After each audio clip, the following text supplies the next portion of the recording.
partie du journal de la campagne que nous démarrons avec la candidate Amsatou Sow Sidibé du Parti pour la démocratie et la citoyenneté. Elle a parlé aux populations depuis Thiès où elle a effectué une visite de proximité. waa Thiès seen doom moo fi ñëw tey di leen nuyu maa ngi fii ci marché Moussante ci wetu Serigne Taïba Dieng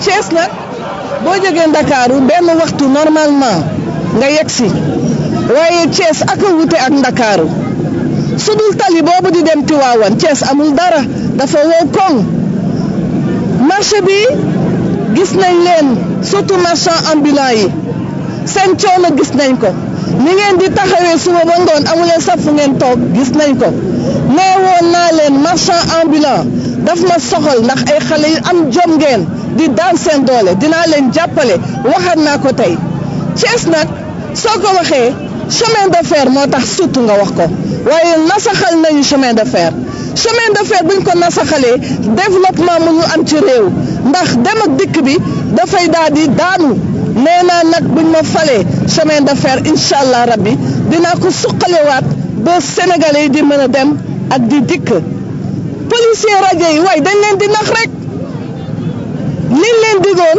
élection yi dong la waaye ba tey jotagu leen dara man nag su ma jëlee pouvoir dinaa leen jàppale ba ngeen jot ci seen droit ak yi ngeen am yépp mani nag dama bëggoon jaar ci beneen pàccu sama déclaration situation bi xew ci réew mi mani takk der yi yéen ci askan wi ngeen bokk du yéen ak ñun suñu biir la kon ba bu leen kenn def loolu ngeen warul a def di nasaxal askan wi te da ngeen war a def aar askan wi seen bakkan seen wér-gu-yaram ak seeni yu baax président de la république Abdoulaye Wade sa tekk tekkaaral bi jaaxal nañu dafa mel na li nga ne tekk wax lan la yow d'accord nga ak li xew ci réew mi ak suñuy doom yi ñu gaañ ak suñuy doom yi ñu faat loolu dañu lay ñaan nga wax dafa jot ndax yow li ñuy wax charte yi yaa ko yore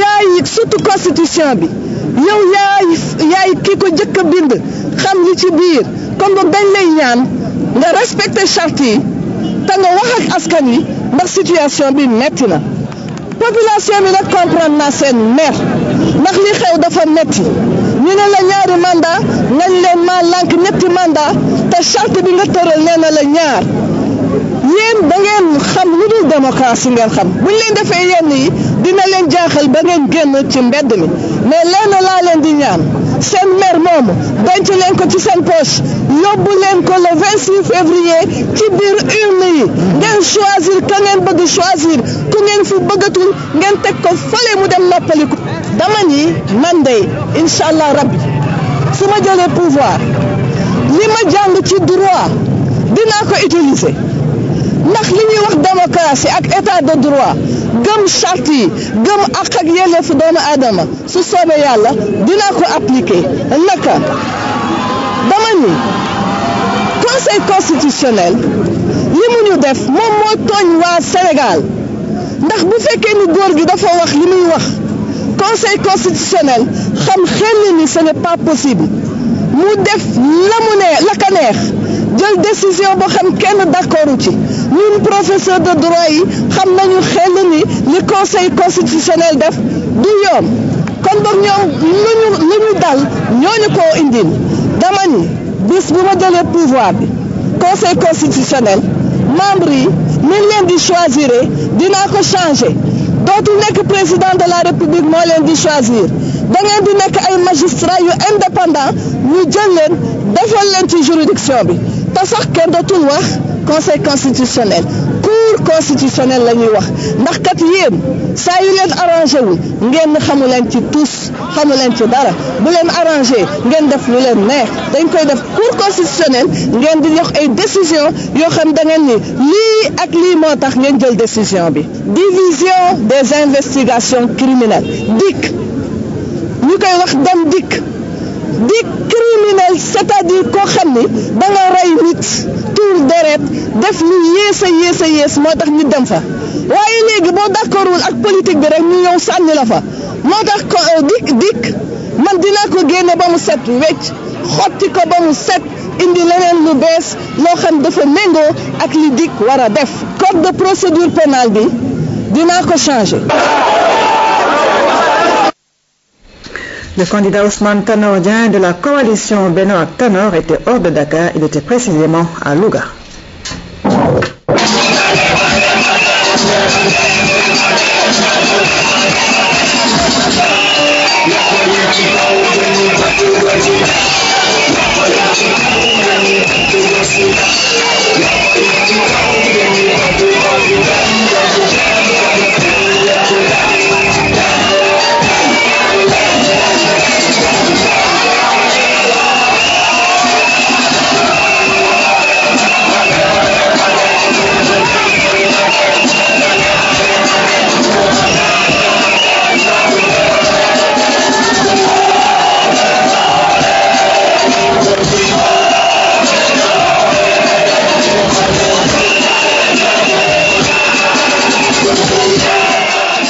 asalaamaaleykum mbokki Louga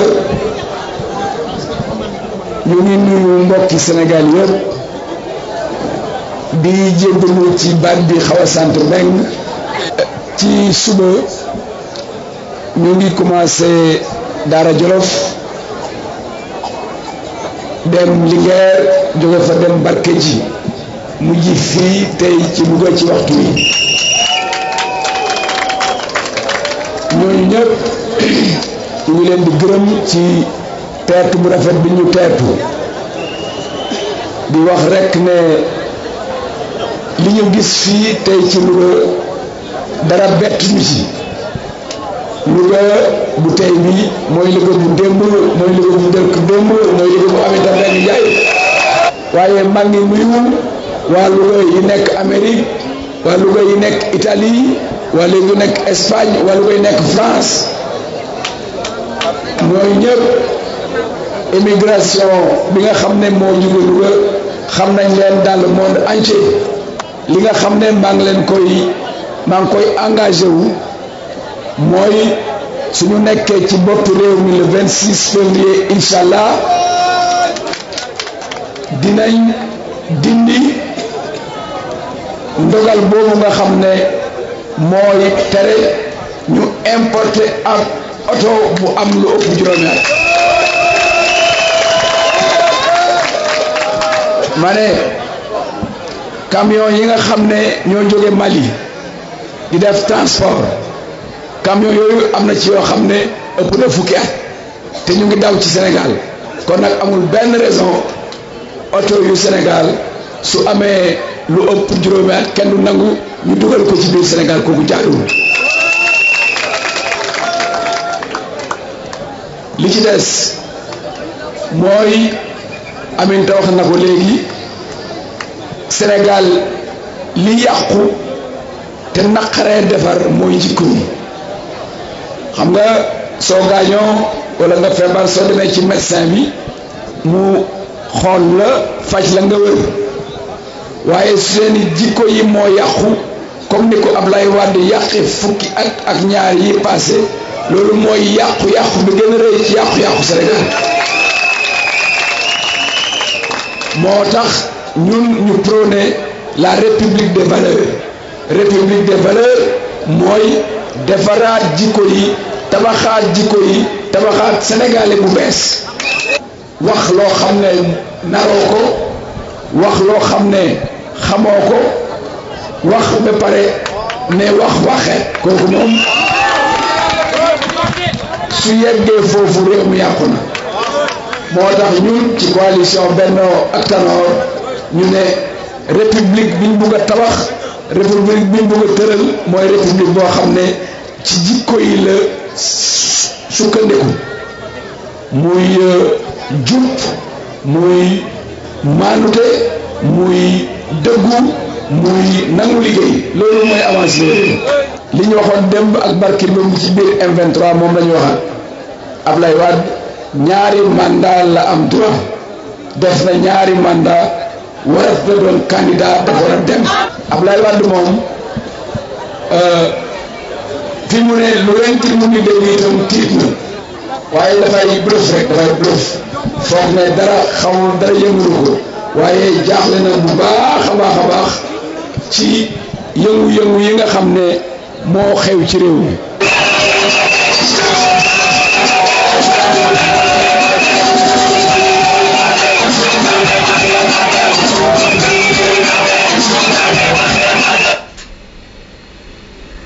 Macky Sall, le candidat de la coalition Macky 2012, était à Guinguinéo à Diourbel où il a tenu des meetings.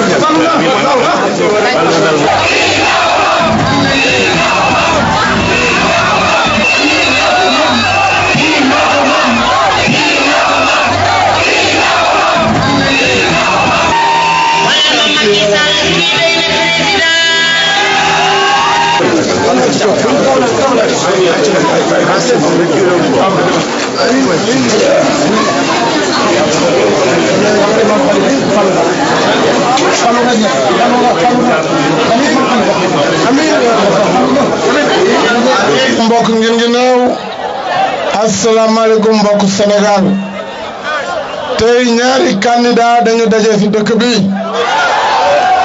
benn candidat bi waruloon bokk ci kuje gi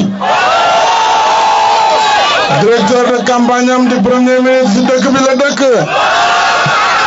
waa Guinguinéo génn massivement wane ne Macky ngeen àndal wane ngeen firnde bi parce que benn 2 pelés et 3 tonnes la gis fële alors loolu mooy preuve que le 26 février vous avez gagné, vous avez la victoire. Le 26 février na ngeen teel a jóg teel a woote teel a gagné mais ngeen toog ci bureau de vote ba jot seen procès verbal.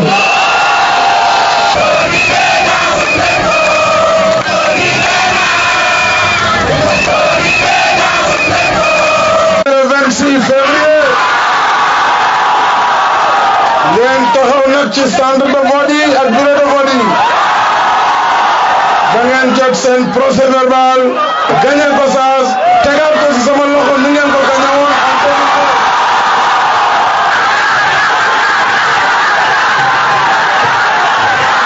mbokku Njaareem waxu élection duma ko fi wax parce que seen mobilisation bi wane ngeen ne yéen pare ngeen pour une victoire éclatante et dès le premier tour pare ngeen parce que xam ngeen ni Sénégal sonn na dundu gi cher na te bu ñu fi yàlla andee première mesure mooy la réduction du prix des denrées de première nécessité.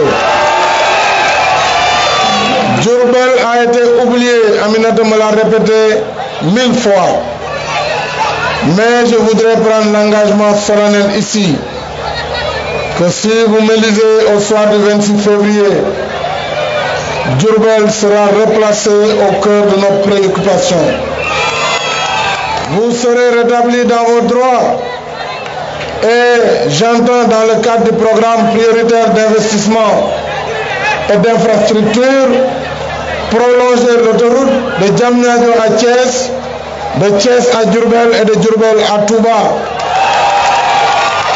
La deuxième branche de cette autoroute sur un programme décennal sera Diamniadio Mbour, Mbour Fatick et Fatick Kaolack. Loolu day nekk un volet du programme autoroutier qui se ferait à partir de 100 km par an ci partenariat public-privé lañ koy def. Njaareem danaa fi def une université parce que nag su Bambey amee université Njaareem war na nekk xolu université boobu. Nous allons développer un véritable campus à Diourbel avec toutes les facultés requises selon l'orientation qui sera faite pour l'université de Diourbel. Danañu delloo si l'usine de la SIB aujourd'hui connu sous le nom de Sunuror, à partir de la relance de la filière arachidière, donc la relance de toute la filière arachidière. Donc Ndiarème danañ fi delluwaat l'industrie de transformation. Président Macky Sall moo ñu saf waaye yow tooro odana xam nga ni doo daw xare.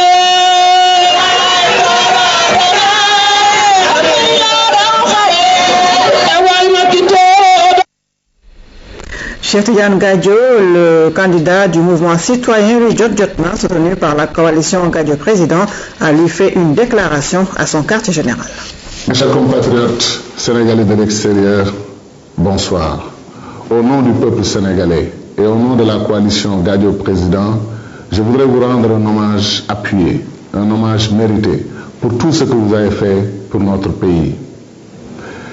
Je sais que vous avez contribué depuis 1960 grandement au développement du Sénégal. Vous avez construit des forages, vous avez construit des postes de santé, vous avez construit des écoles, parfois même des bureaux de poste, parfois même des adductions d'eau, et vous avez nourri des centaines et des centaines de milliers de familles au quotidien. Comme je dis, vous vous êtes substitué à un État défaillant qui aurait dû remplir ses missions régaliennes à l'endroit des localités dont vous êtes originaire. Pour cette raison, le président sortant du Sénégal ne devrait pas vous critiquer, mais plutôt vous exprimer sa gratitude au nom du peuple sénégalais. Vous me connaissez, j'ai vécu en votre sein. Quand je suis rentré au Sénégal à l'âge de 43 ans, j'avais fait 21 ans à l'extérieur. J'ai vécu avec vous, je connais vos problèmes. J'ai contribué à la formation, à l'alphabétisation de certains d'entre vous. Et j'ai noué de solides amitiés dans l'immigration. Nous avons marché ensemble contre les lois scélérates. Nous avons protesté ensemble pour la défense de vos droits.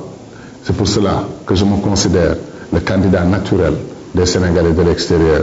J'ai eu aussi bien entendu la chance d'être ministre des Sénégalais de l'extérieur pour une courte période. Mais cela m'a permis de mieux connaître vos problèmes de ce côté-ci à partir du Sénégal. C'est pour cela que je prends l'engagement, une fois à la tête du Sénégal, de renforcer votre protection consulaire, de renforcer votre sécurité dans les pays d'accueil, de ne signer aucun accord qui aille contre vos intérêts. Bien au contraire.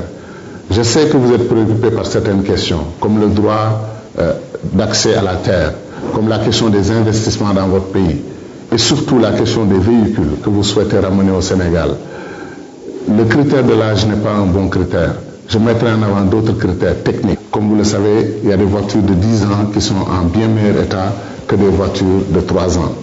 Je compte terminer ce vieux projet de recensement des Sénégalais de l'extérieur. On ne peut pas servir une population dont on ne connaît ni la taille ni le nombre. On parle de 4 à 5 millions de Sénégalais qui vivent à l'extérieur. Je compte aussi, bien entendu, convoquer parmi mes priorités un nouveau symposium des Sénégalais de l'extérieur pour qu'ensemble nous établissions une feuille de route qui vous permettra de mieux contribuer au développement de votre pays. Vous avez fait un don précieux au Sénégal, vos enfants, sportifs de très haut niveau, de grands talents. Ils nous ont donné du plaisir et vous nous avez émus en demandant à vos enfants de laisser les privilèges et avantages des pays développés et de choisir la patrie. Pour cela, nous vous sommes reconnaissants. Mbokk Sénégalais yi dëkk bitim réew, yéen ñi nekk Italie, France, Espagne, yéen ñi nekk États-Unis, yéen ñi nekk Canada, yéen ñi nekk Gabon, Côte d'Ivoire, Mauritanie, Mali, Guinée, fépp ci Afrique, maa ngi leen di nuyu ku nekk ci turam ak ci santam. Di leen wax ne dañu am fierté bu mag ci li ngeen defal Sénégal. Bu ngeen fi nekkul woon, bu ngeen deful woon li ngeen def ak sacrifice yi ngeen def, réewum Sénégal dina jaaxle trop. Yéen a ngi dundal famille yi fii, di tabax école yi, di tabax dispensaire yi, lu nekk yéen a ngi koy daj pour dimbali seen réew. xaw naa naqarlu nag naqarlu naa keroog bu baax ba président de la République critiqué émigré yi waru woon def loolu. daf leen waroon wax ne Sénégal amel na leen njukkal. Man de Cheikh Tidiane Gadio, ancien émigré bu dëkkoon ak yéen, xam li ngeen di daj, xam li ngeen defal réew mi, man de amel naa leen njukkal. maa ngi leen di sant, di leen gërëm, di leen félicité. xam naa ne nag am na problème yu leen soxal seen oto yi par exemple. atu oto yi du problème bi ñu war a jiital. li ñu war a jiital mooy xam nga ne am na oto yu am fukki at yoo xam ne ñoo gën demin oto yu am ñetti at. donc ci base boobu man dinaa trouver beneen système ak yéen parce que dinaa convoquer symposium sénégalais de l'extérieur bu mag ñu toog waxtaan diisoo lépp ñu tegandoo ko ensemble ñu jëlandoo ko ensemble tegandoo ko liggéeyandoo ko incha allah dinañ ci am ndam Sénégal am ci ndam bandiraɓe haalpularen onon wonɓe caggal leydi goto fof moɗo salmina ɗum e inde mum e yettode mum emen parno noon ko mbaɗɗanno ɗon Sénégal ko ala fof kon ligganaki leydi man mawɗo leydi ñanden yeehi Matam no yenno on waɗi ɗon erreur mawɗo o fotano wadde ɗum min noon jinmi ko somi heeɓi leydi ndi tan mi noddon garon mbaɗen symposium sénégalais de l'extérieur jewten kawren e programme o ganduɗa sen mbaɗi ɗum onon ma on dañ jaam ko jiɗɗon ko e leydi mon ma en dañ pension retraite mon ma en kaldu ɗum affaire auto ji ɗi jiɗɗon artirde Sénégal o. Le candidat Abdoulaye Wade de FAL 2012 était élu dans le Sine Saloum. Il a alterné meetings et marches de Fatick à Guinguinéo en passant par Gandiaye, Gossas, Mbar et Colobane.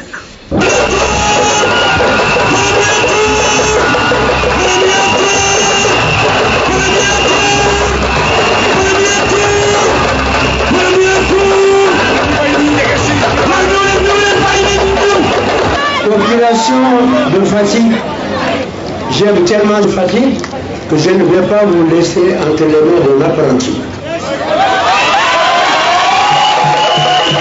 Un apprenti qui a commencé à faire ses leçons politiques dans mon université, qui s'appelle le PDS, qui croit avoir tout appris, mais je pense que l'expérience de cette élection lui montrera n'a pas encore tout à fait assimilé la politique pour pouvoir avoir un diplôme qui lui permet de partir.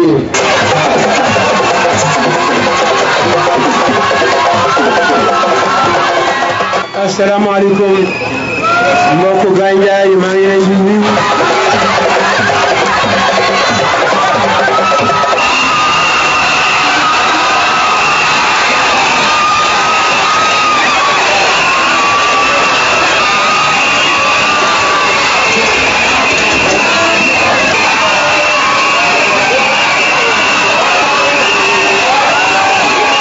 Population de Gossas maa ngi leen di nuyu di leen gërëm ci teertu bi.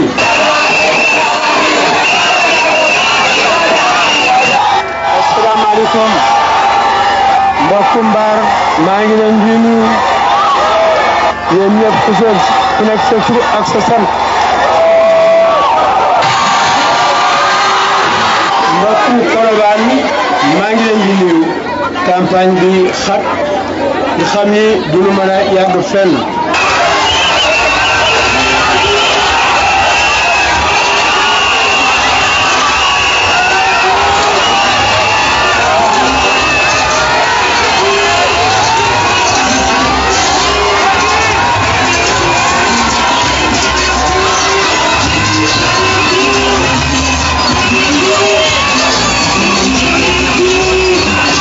Mbokku Guinguinéo, en venant à Guinguinéo, je savais bien que je trouverais les populations mobilisées.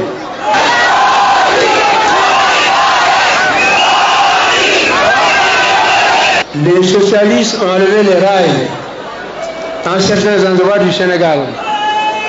Mais je suis là pour remettre des rails plus larges, plus solides, un standard pour supporter des trains ultra modernes.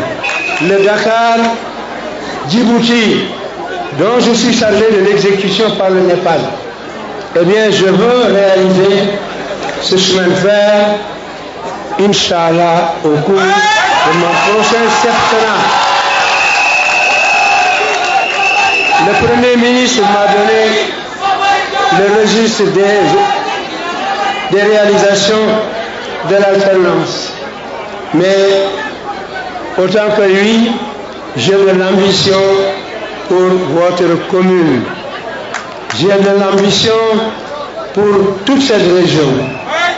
Et je suis sûr que nous allons pouvoir changer la face de cette contrée qui a un caractère historique. Vive Guinguinéo, vive le Sénégal.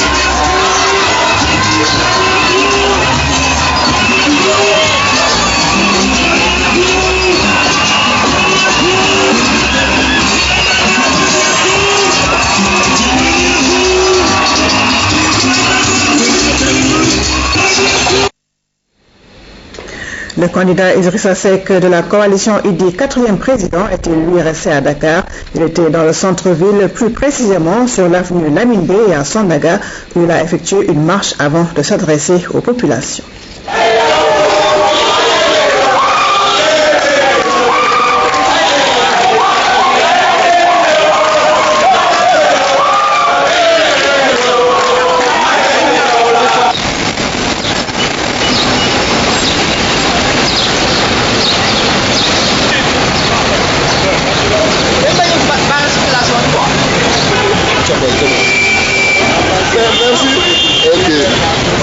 Puisqu'il a reçu des instructions qui éteignent les libertés des candidats de circuler et de parler aux populations. Qu'est-ce que vous allez faire alors? Ce que nous allons faire, c'est continuer le combat que nous avons entamé depuis le départ pour le respect de notre Constitution, pour éviter que cette Constitution soit violée par le candidat sortant qui n'a pas droit à un 3e mandat. Pour aujourd'hui, on venait répondre à l'invitation d'un autre candidat, mais pour la fin de semaine, les 22, 23 et 24, c'est nous-mêmes qui invitons les populations à sortir pour manifester sur la place.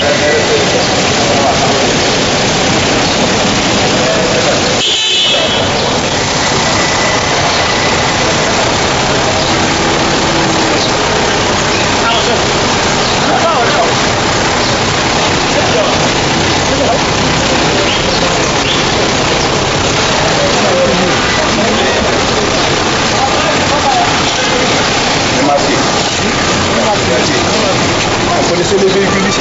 Les marchés à pied?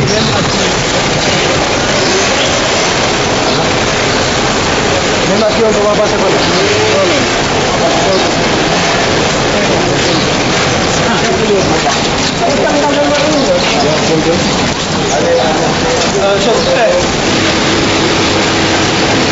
li ñu fi indi tey mooy metitlu fitna gi réew mi nekke te ñépp maase ci xam ne li sabab fitna bi mooy dogu gi président bi dogu ci jalgati constitution maanaam sartu réew mi jalgati yooni réew mi tere nit ñi ñu jëfee seen àq ak seen yelleef loolu mooy sababu fitna yi loolu mooy sababu manifestation yi donc koo xam ni kii bëgg nga jàmm dellusi ci Sénégal dal dellusi ci Sénégal ndax bu jàmm ak dal amul kenn du mën a toppatoo aajo nit ñi ci dundu gu cher gi wàññi ceeb ak dëwlin ak wàññi gaz bi ci chômage u xale yi wutal leen ay liggéey yooyu yëpp yaa ngi koy mën a def ci kaw jàmm ak ci kaw dal lii indi jàmm ji ak dal gi nag mooy ñëpp am fitu wax dëgg njiit lu jubadi njiit lu bëgg a jalgati sartu réew mi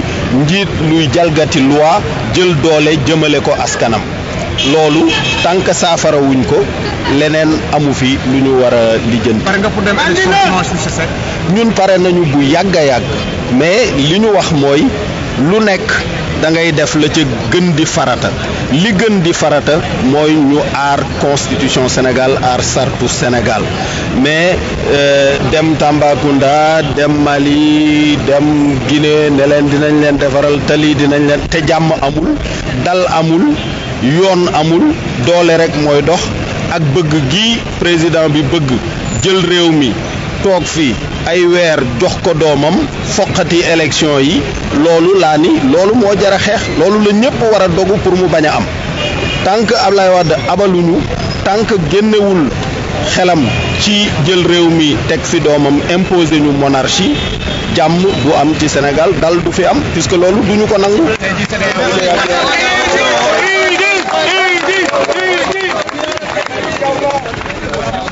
waaw xam nga lii xew Sénégal moom àddina bi yëpp la intéressé puisque Sénégal dafa yàgg am way wu rafet ci wàllu démocratie ci wàllu sàmmonte ak yoon loolu nag orma jooju Sénégal am ñu gis ne Ablaye Wade mu ngi koy xotti moo tax ngeen dégg waa àddina bi yëpp di ci yëkkati seen kàddu puisque bu ñu sañoon Sénégal kenn du xotti ormaam kenn du xotti sag boobu mu am ci Sénégal donc dañuy rafetlu initiative diplomatique bu CEDEAO bi nga xamee ni yónnee nañ fi ay ndaw pour jéem a sotti saafara ñun ñoo gën a soxla saafara ci mbir mi waaw am nañ ci yaakaar bu baax.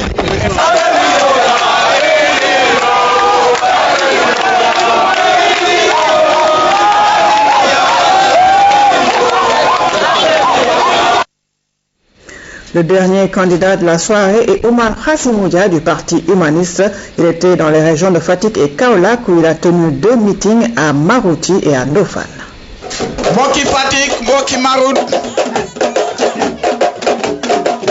je voudrais pour commencer féliciter leen ci seen mobilisation bi ngeen def tey jii tey xam naa ni du woon mobilisation bu yomb ndax tey fii si Fatick président Abdoulaye Wade fi la nekk te yéen ci seen bopp yéen a ni dafa jël xaalisam gaare fi ay otoom di fay nit ñi xaalis pour dugal leen yóbbu leen ci meetingam yéen ñi nga xamee ni fayuñu leen xaalis seen ngor ak seen bëgg parti bi seen ngor ak seen bëgg Khassimoudia seen ngor ak seen gëm programme Khassimoudia moo tax ngeen ñëw fii tey dama leen di féliciter di leen remercier di leen encourager yéen ñëpp gis ngeen li xew démb Ndakaaru ak barki démba deret turotina ay bakkan wadd nañu. Le président Abdoulaye Wade avait dit qu'il ne marcherait pas sur des cadavres pour prendre le pouvoir. Aujourd'hui, il est assis sur une dizaine de cadavres. Quand le président Wade prenait le pouvoir en 2000, il avait 74 ans. À 74 ans, Senghor a quitté le pouvoir. Quand il prenait le pouvoir en 2000, on comparait Wade à Nelson Mandela. Aujourd'hui, il est comparé à Hosni Moubarak. Je dis que dafa doy na dem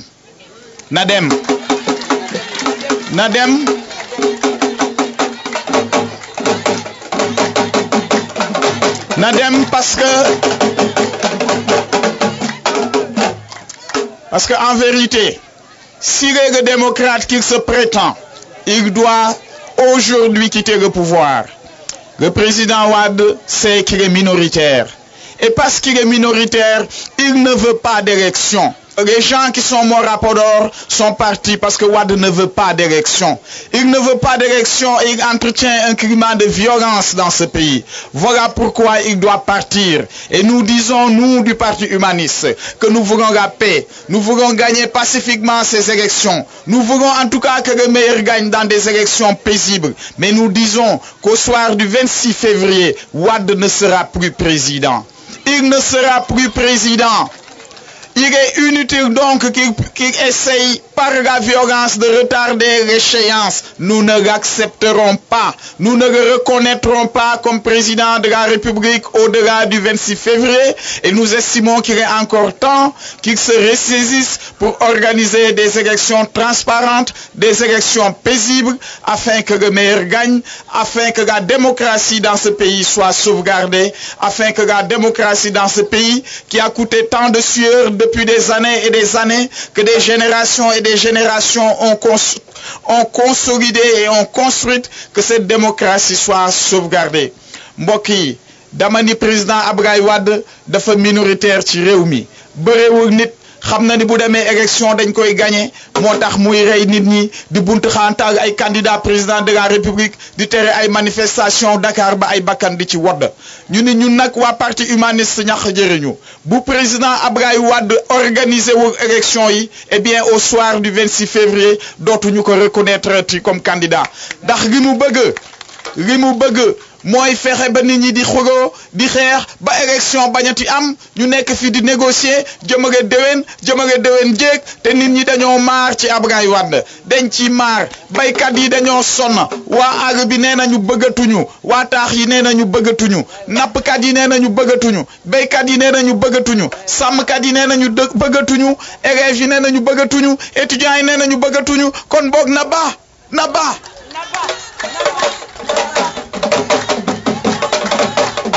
En tout cas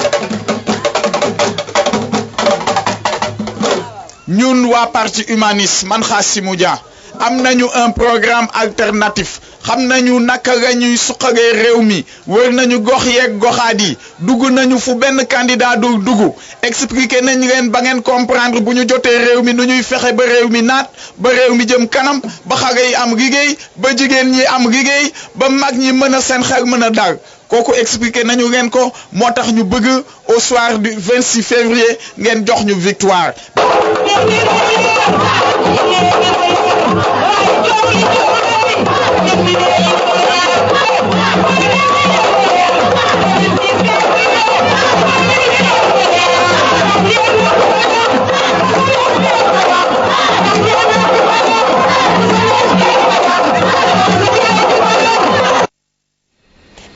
Et c'est la fin de ce journal de la campagne. Mais avant de nous quitter, je vous rappelle cette triste nouvelle qui vient de frapper la famille de la RTS avec la disparition de notre confrère Mamadou Diop. C'était le coordonnateur de la campagne électorale ici à la RTS.